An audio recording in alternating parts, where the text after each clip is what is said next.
Bienvenue à toutes et tous dans ce 4e numéro de Café Méninge version audio. Aujourd'hui, nous allons évoquer le rôle que peut jouer la maintenance, secteur qui m'est particulièrement cher, en gestion de crise industrielle. On peut le dire simplement, quand la crise arrive, panne majeure, incident de sécurité, rupture d'approvisionnement, etc., ce qui sauve souvent la situation, eh bien ce n'est pas l'improvisation, c'est la qualité de l'organisation préalable. Et la maintenance, dans sa manière d'anticiper, de structurer, je dirais presque de cartographier, est un levier précieux pour cela. Je me propose d'illustrer ces propos en 4 grands axes.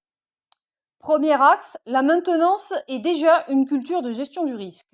Les techniciens et techniciennes de maintenance fonctionnent déjà avec l'idée que la panne peut survenir. Donc, ils développent des réflexes d'évaluation rapide, que ce soit de la gravité, des causes probables ou des solutions possibles, des habitudes de priorisation, des scénarios de contournement ou mode dégradé, souvent dit plan B. Cette compétence est précieuse en situation de crise car elle évite la panique et structure l'action. La maintenance apporte une pensée par scénario, c'est pour ainsi dire de la pré-crise organisée. Deuxième axe, le travail de maintenance produit des données clés. La maintenance tient des historiques, des relevés, des tableaux de bord, élabore des AMDEC, etc. En cas de crise, disposer d'infos fiables est souvent ce qui manque.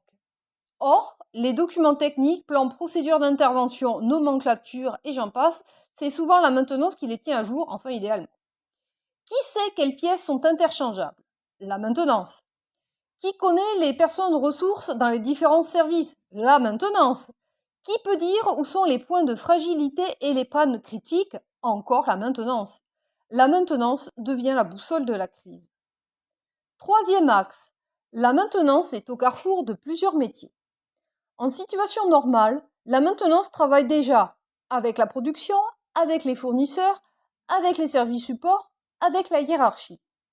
Elle a l'habitude d'orchestrer des métiers aux logiques différentes, ce qui est exactement le cœur de la gestion de crise.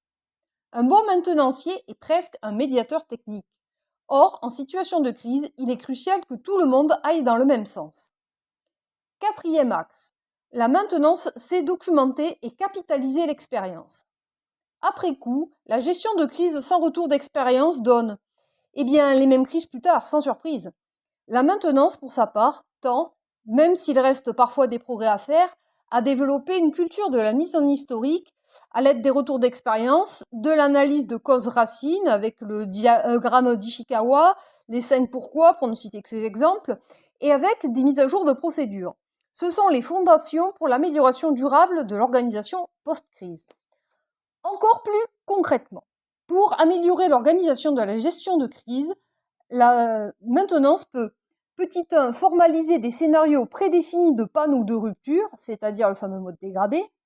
Petit 2, créer des fiches réflexes, simples, visibles, accessibles, qui indiquent les conduites à tenir en cas de problème majeur sur les machines ou l'infrastructure.